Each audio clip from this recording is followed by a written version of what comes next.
আর্থিক ক্ষতিপূরণ দিতে হবে। আমাদের টাকা দেন না তো নোটিশ দেন, তারপরে আমি বাঁধ বাঁধতে দিব, না তো আমি মরে যাব, আমি বাঁধ বাঁধতে দিব না। ভূতনিতে বাঁধ নির্মাণের কাজ এখনো বন্ধ।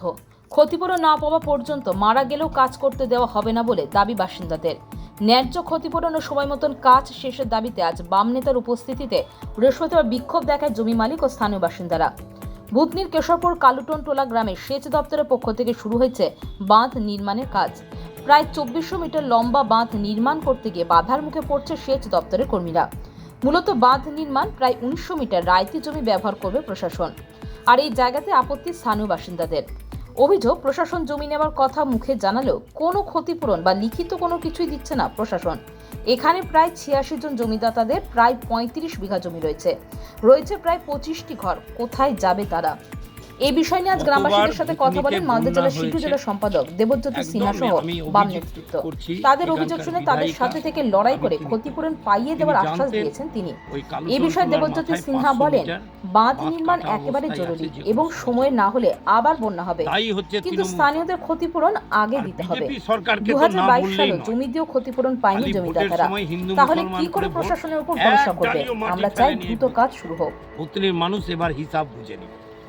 সেই জন্য এখানে বন্যা ফের হতে পারে, কারণ জুন মাসেই উত্তর ভারতে জল বাড়বে, গঙ্গার জল ঢুকে যেতে পারে।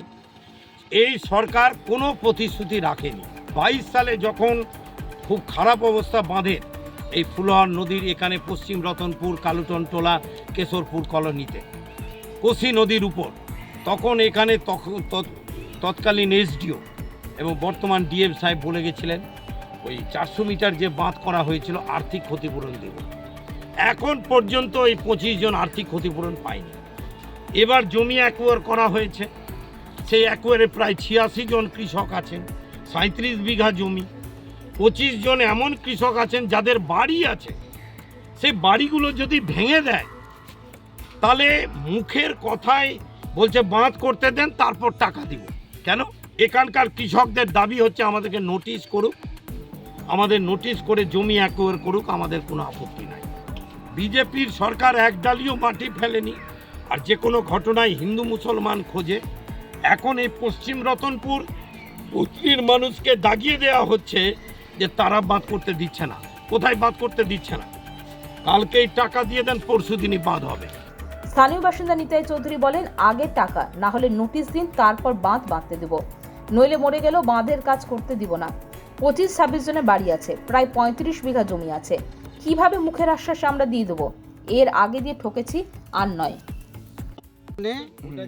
আমাদের টাকা দেন না তো নোটিশ দেন, তারপরে আমি বাঁধ বাঁধতে দিব, না তো আমি মরে যাব, আমি বাঁধ বাঁধতে দিব না। কতজনের জায়গাতে বাদ করছে? আমরা 25-26 জন বাড়ি আছে, আর 30-40 জনের জমিন আছে। এই কাটাবাট কি হলো? ওদের তো বলছে 3 মাসের পরে টাকা দিব, আমরা কোনো ভরসা পাচ্ছি না। আমরা 3 মাসের আগে বাঁধ বাঁধবে, আগে টাকা দিবে, তারপরে বাঁধ বাঁধতে দিব।